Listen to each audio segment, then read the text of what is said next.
कुछ बात करेंगे, मिलजुल कर अब काम करेंगे, तब जाकर कुछ बात बनेगी, जनहित की शुरुआत बनेगी। भारतीय छात्र संसद, भारतीय छात्र संसद। Arnav Goswami belongs to that category of television anchors who evoke a sense of passion, commitment and oneness during their shows, be it interacting with politicians, industrialists, stars or the common man. Arnav Goswami always comes out as an anchor who seeks that the truth be brought to the fore. His dedication and devotion to his work was clearly evident as he anchored for 60 continuous hours during the 26/11 terror attack on Mumbai.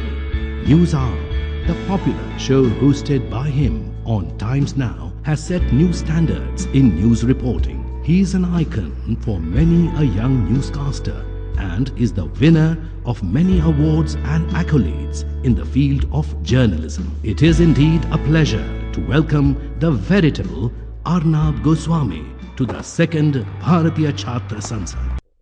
सत्र 7वां, भ्रष्टाचार मुक्त भारत, सपना या हकीकत। Thank you very much, बहुत बहुत धन्यवाद। हिंदी में बहुत लोग इधर बात कर रहे हैं, मेरी हिंदी बहुत अच्छी नहीं है, कोशिश करूंगा बीच बीच में हिंदी में बोलने की, but I hope you will understand what I am trying to say, because I am not here to give a speech. I am not good at giving speeches. In fact, I don't like people who give speeches. They take too much time. But I saw the speakers before me and I was mesmerized. I have never seen so much passion for a long time. And there are people who tell me in what I do that all that you do is useless because this country will never change. They tell me you can expose scam after scam, nothing will ever change.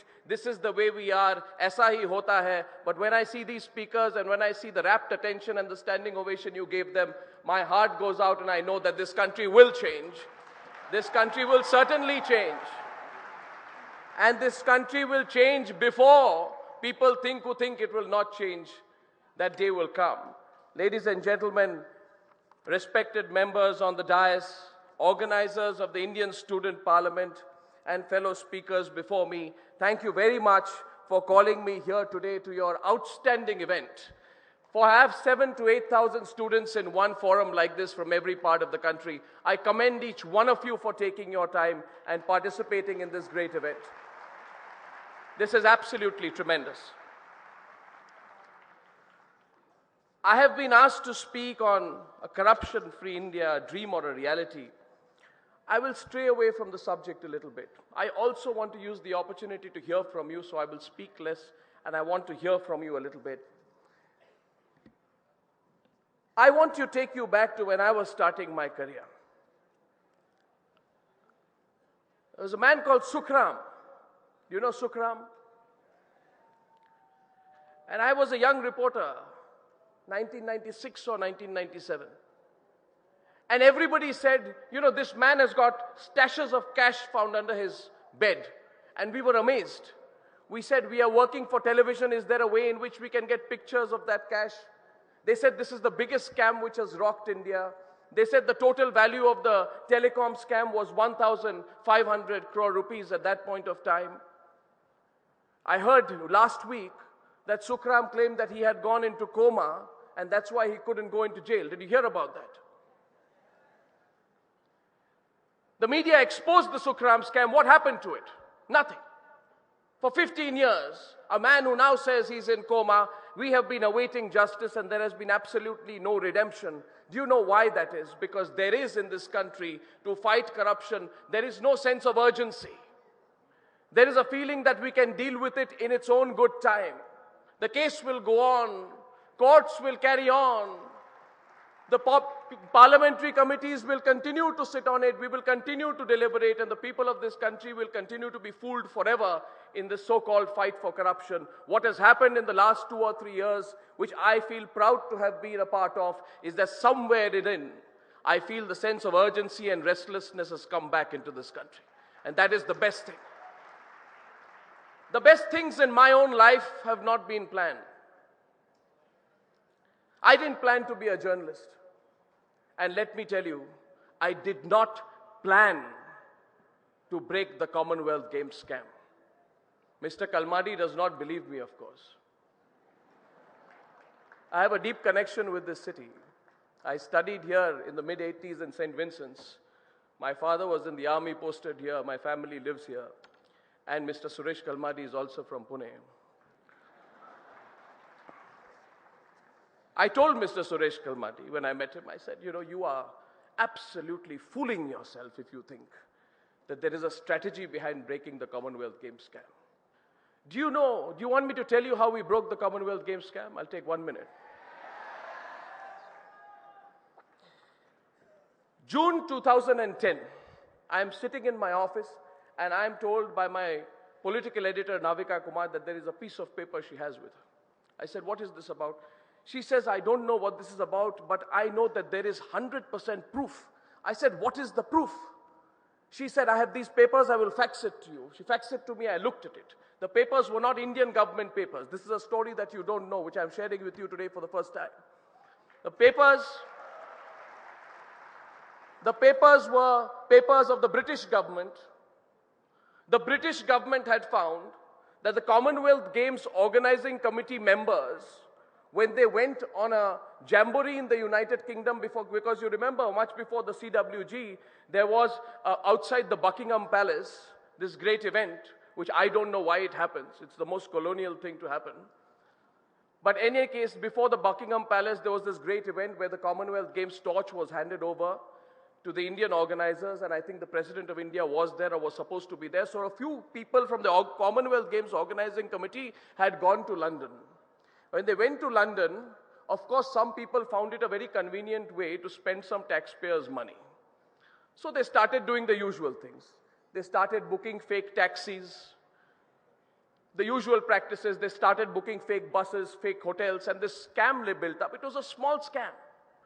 It was only $200,000, but there was a paper I had which was written, stamped Her Majesty's government, and it said that we find that there is a sum of money of £200,000, which there is a mismatch, and we would like the Indian authorities to please explain what is behind it. Just $200,000. You do a conversion. It's a few lakhs, maybe a few crores, not even more than 10 crores. A small amount. The kind of amount which Mr. Suresh Kalmadi said that they would not waste their time doing corruption for. My question is only this. That was the scam. If you remember when we broke the scam, our reporter was not in Delhi. Our reporter was in London. And from London we went. And we went to the house of the person who was supposed to have delivered the taxis to Mr. Suresh Kalmadi's team. And we found that person missing. Pressure was put on that person not to speak. All kinds of things were being done. We were put under pressure. Phone calls were made. Stop covering the scam. And I only asked myself one question. Why are so many people trying to silence us about a scam that is less than 10 crore rupees? Can it happen? There must be something bigger. Obviously, there was something bigger. There's 70,000 crore rupees back in India. 10 crore rupees wasted in UK. But the root of corruption is the same. The people involved in the corruption were the same. The organizers were the same. If the British government could find at that point of time a small scam but find the proof behind it, why was that not found for so many years here in India? That's the question. I was also told when I started my career, Arnab, never express your opinion. कभी अपने मन में जो है कभी मत बोलो किसी को. गुस्सा आए तो आपको अच्छा ना लगे, कोई आपको इंसल्ट कर दे, अपनी point of view मत रखो, because the day you present your point of view, you will become a bad journalist. This is the golden rule of journalism which I was taught when I entered this profession. Ladies and gentlemen, let me tell you today, I can't help but express my opinion, and I don't think I'm doing anything wrong about it. People tell me, you are changing the basic rules of journalism. If so, so be it. Let us change the basic rules of journalism in this country. How do I remain quiet? On the 25th of December 2010, while people were about to go in for their extended Christmas vacation, I heard about a story about how a 17-year-old girl had been brutally raped for 7 to 8 days by a ruling party BSP MLA in Banda in Uttar Pradesh when she threatened to go public with the story she was beaten black and blue by the MLAs and the MPs, by the MLAs and the local politicians. When she went to the police station, she was not only told that she will not get justice, she was further beaten, and then she was arrested, she was charged with theft, she was put in a lockup, and all of this while the MLA was having a great time outside. Tell me, ladies and gentlemen, when you hear of a story of this, all the students here, I want to ask you, when you hear of a story about this, will you or will you not express your opinion? Tell me. Yes or no? If you will express your opinion, tell me, why should I not express my opinion? What kind of journalistic objectivity is this? Where on the gravest injustice you keep quiet and you call it objectivity. My question to those people who say this is journalistic or objectivity is a simple question. What if one side has only truth as its weapon and it is fighting a larger and more powerful establishment? Whether it is the Commonwealth Games scam, or whether it is the Banda rape case, whether it is the Jessica Lal case, all these cases have to be brought to public light, and there has to be a general awakening. We have to redefine the concept of what is public interest in this country. You agree with me? My second point to you is there is tremendous collusion in this country. Collusion, a cover-up, and an attempt to confuse the people. Whenever we break a scam, the first response is, can we simply collude among each other to try and make sure the scam goes away? You've heard of the IPL scam? That was nothing but collusion. Collusion of a number of people of powerful interests. This is often followed by a cover-up. You have seen that happening in the 2G scam. The third attempt is to confuse, to bring legal technicalities and other things to confuse the people and tell the journalists that they are wrong. Very often in my own profession, I have found that many journalists fall on the back foot when they are faced with such cases. It is important for us, and not just journalists, for all the people there, therefore, to be more and more aware. You are sitting today in the Indian Students' Parliament. I would appeal to each one of you to go into the details of subjects as much as you can, so the next time there is an attempt to confuse you, there is an attempt for people to collude together, there is an attempt to do a cover-up, you have better answers to give people than the questions that they put to you. Because remember, the other side is very well informed. And if you want to contribute to changing this country and to removing corruption, you must not just have an opinion, you must be extremely, extremely well informed. Because when you have CAG reports, when you have 2G scams, when you have a Devas ISRO scam, today there is even a scam which is being spoken about in some of the intelligence agencies in our country. There is no edifice of our country which has been spared from corruption. If you want to genuinely take it on as future leaders of this country, arm yourself with genuine information. I have one third point to make to you. Don't stop believing in the media. A lot of people tell me, people hate the media. I don't believe them. Of late, there are surveys done. How much do you hate the media? Ladies and gentlemen, and all the students here, I can tell you that when we do issues, when we do scams, when we break people's interests, when we question existing edifices, when we make people resign, those people would certainly hate us. I don't think the people of this country hate the media. Do you hate the media as much? Do you really hate the media? Then we ask ourselves that without the media, which scam in this country would have been exposed? It is easy to criticize the media. It is easy to abuse the media. Which story would the CWG scam, the 2G scam, the Devas ISRO scam, the Adarsh scam, the NTRO scam, would any of these scams even be in your knowledge? Would we be sitting here talking about this subject had each of these stories not been exposed, not by anyone, not by the judiciary, not by the executive, certainly not by the army, but the only arm that works day and night for the democracy of this country, the media? I don't believe the people of this country can hate the media. And therefore, if you find at any point of time that there is an attempt at controlling the media, then the people of this country must reject such attempts. You may have heard that of late there are attempts to control the media, regulate the media. Let's not make the media a villain. It is very easy to make the media a villain. Let me take the most recent example. You may have heard 1 month back the Arushi case. Have you heard about the Arushi case? 1 week back, a few days back. I don't want to take a position. I don't know what is in the Arushi case. But certainly I would say this. Please think about it. How much abuse did the media take on the Arushi case? You are wrong, you are sensationalist, you got the facts wrong, you're asking the wrong questions. For almost 2 or 3 years, the Arushi case was picked up as a case of all that the media does wrong. In that case, why has the Supreme Court issued those orders 3 days back? Let's ask ourselves. If the media was completely wrong on the Arushi case, then why has the CBI continued to investigate the case? Why is the matter still before the Supreme Court? Of course, the matter is before the Supreme Court. It's for the Supreme Court to judge. But let's not make a whipping boy of the media. I go back today to 1997, 96, I think. I was a reporter standing outside the 30,000 courts in Delhi. आप पता नहीं आप लोगों में से कितने लोग 30,000 courts जाते हैं. उस वक्त तो बहुत ही भयंकर हालत थी वहाँ की. खड़े होने की जगह नहीं थी, फैन नहीं था, एक दूसरे को लोग धक्का मारते थे. It was a terrible situation outside the courts. My life-changing experience, which I look back on now, is that I remember there was a very powerful politician who was making an appearance in a case called the Jain Hawala case. You know the Jain Hawala case?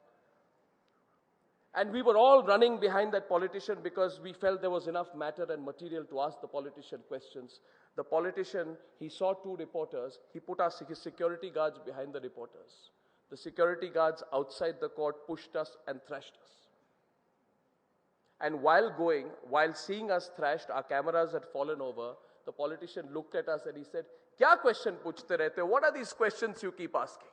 What is going to come out of your questions? Kuch nahi badalta hai." I remember those words from 1996 every day today, and every night when I do my program, those words ring in my ears. Kuch nahi badalta hai. And therefore, when I got phone calls, and I can share with you, when I get phone calls from politicians saying, "You know what, can we talk to you? Can you stop reporting this story? I'll give you an exclusive interview." And I say, please give some of my rivals exclusive interviews of that kind. And then I have also seen some rival channels, they put out those exclusive interviews. They say, "Explosive interview." And the explosive interview starts with the question, "Mr. So-and-so, all these charges against you, are they all wrong?" That's the investigative question asked by some explosive interviewers. This country will change if we learn to ask the right and direct questions. This country will change if it gets a little bit of confidence in itself. This country will change if the youth of this country lose their sense of fear. Because at the end of it all, I want to share with you, in my profession as well, the worst thing that they strike you with. They will not hurt you. They will not beat you. They will not thrash you. They will not be able to send you to jail. But they will certainly try to make you afraid. And the moment they put fear in your hearts, then it is over. In my own career, there have been innumerable examples, and I know that there will be 1,000 more examples when they will try and instill fear in my heart. Like, if any of you want to take up the fight against corruption in any way, they will try and instill a sense of fear in your hearts. Do not be afraid is the only advice that I can give you. In every big story I have done, whether it has been in Gujarat, where I have been stopped by the rioting mobs, whether it has been after the scam, whether it has been phone calls from politicians who advise me what to do or not to do, whether it is the powerful interest, there is only one story I realize at the end of it. To journalists and to citizens, I would only say this: the fight against corruption will end if you have a sense of fear in your hearts. The last word, empower the media. Because far before Team Anna picked up the issue of corruption. Far before India Against Corruption came to the fore, far before some individuals said they were the representatives of the fight against corruption, do not forget where it started. It started with the story I told you. It started with the Commonwealth Games scam. It started with that piece of paper that was found. It started with the stories that came out in the media. Today, if you are here today, it is because of all that was reported in the media. Do you agree with me? It's not because a group of people said we are right at the front of the vanguard against corruption. I have tremendous respect for those people because they have played their role. But at the heart of it, at the heart of our vibrant democracy is a changing media. And that changing media is our greatest hope. If I was in the media or was not in the media, I would say that to you. So take that forward. I will end my speech. I have bored you enough. I can give you many more details, you see. I can give you many more details. Should I say everything today of what I have been through?